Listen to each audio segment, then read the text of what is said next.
My PTE Academy. The sound of a cracking knee isn't particularly pleasant, but it gets worse when you listen up close. It does for most people, but for me, it actually just makes me excited. Omar Inan, an electrical engineer at Georgia Tech. I actually feel like there's some real information in them that can be exploited for the purposes of helping people with rehab.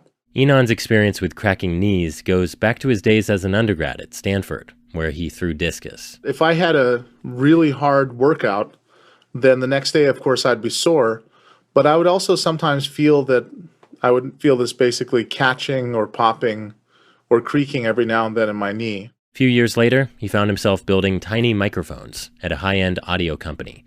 So when he got to Georgia Tech and heard the Defense Advanced Research Projects Agency, or DARPA, wanted better tech for knee injuries, he thought, why not strap tiny microphones to people's knees to eavesdrop as their legs bend? What we think it is the cartilage and bone rubbing against each other, the surfaces inside the knee rubbing against each other during those movements. He and a team of physiologists and engineers built a prototype with stretchy athletic tape and a few tiny mics and skin sensors.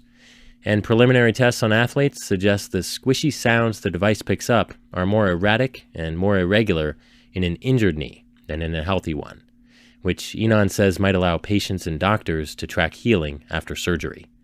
Details appear in the IEEE transactions on biomedical engineering. The primary application we're targeting at first is to give people a decision aid during rehabilitation following an acute knee injury to help them understand when they can perform particular activities and when they can move to different intensities of particular activities. A useful thing to take a crack at. My PTE Academy.